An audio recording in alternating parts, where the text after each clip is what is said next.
Masama bang magka-jowa kapag nag-aaral pa? Aba malay, ako nga walang jowa. Charot. Yan ang pag-uusapan natin ngayon. Pero bago yan, ako nga pala si Bea, ate mong pretty na. Hugotera pa. Kung bago ka na sa channel ko, click mo na yung subscribe button para naman updated ka sa mga bawat videos na gagawin ko. And back to our main topic, masama nga ba talaga magka-jowa kapag nag-aaral pa? Actually, ang sagot is hindi naman masama, kundi wala pa lang sa tamang panahon. At ano ba yung mangyayari kapag ginawa natin yung isang bagay na wala pa sa tamang panahon? Oh, imagine mo, kumain ka ng halo-halo sa tag-ulan. Masarap naman. Kaya lang, hindi mo may enjoy kasi malamig na yung panahon, malamig pa rin yung pinakain mo. Eh, paano kung trip mo yun? Sa bagay, may point ka naman. Kaya lang, imagine mo, magsuot ka nga ng bota nang wala namang baha. Tsura mo nun. At ganun din naman yung pagjojowa nang wala pa sa tamang panahon. Panigurado, marami sa inyo tataas ang kilay, lalo na yung mga nasa learning stage pa lang. Ito lang ang masasabi ko sa inyo. Wala akong pake. Vlog ko to't nanonood lang kayo. Charot lang. Siyempre, I care for you, kaya naman kahit alam ko na magre-react pa, tinuloy ko pa din. Kasi B, truth hurts. Imagine mo, yung jowa mo pag nagsabi sa'yo ng I love you, kilig na kilig ka pa. Pero pag sinabi niya na sa'yong hindi ka na niya mahal, ang sakit, di ba? Napaisip yarn. Ready ka nang malaman kung bakit masamang magka-jowa kapag nag-aaral pa. Intro pa lang yun. Pero eto na, ginawan kita ng 5 puntos.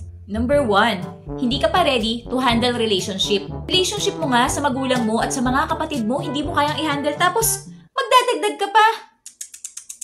Wrong move. Number 2, wala ka pang sariling pera. Sakit, di ba? Kasi naman, baon mo nga ipinanghihingi mo pa tapos gusto mo na mag-jowa. Imposible. Number 3, mahihirapan kang mag-focus. Mahirap pagsabay ng dalawa. Hindi ko sinabing dalawang jowa, ha? Kundi yung pag-aaral at relationship nyo kasi you cannot serve 2 masters at the same time. Number 4, makakasakit ka lang at masasaktan ka.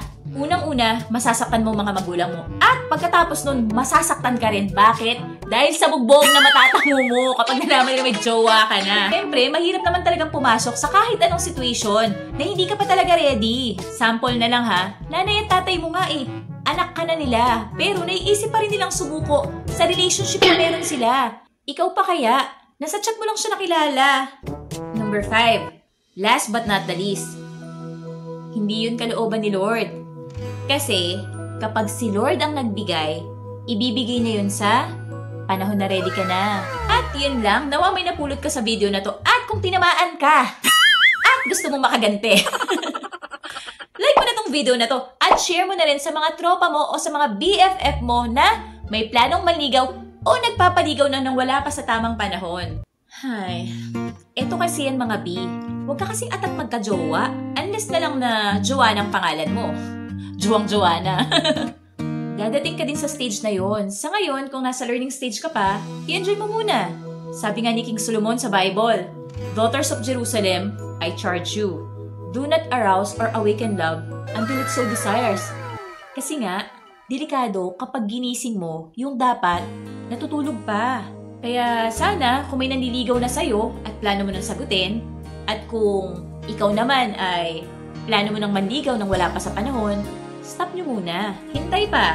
Kasi ang totoong nagmamahal, marunong maghintay yan. Kung saan, pwede na. Amazing! Alam mo ba na kapag tapos ka ng mag-aral ha, yung wala ka na sa learning stage, kita mo, magkakandara pa sa'yo yung mga yan. Bakit? Tapos ka na eh.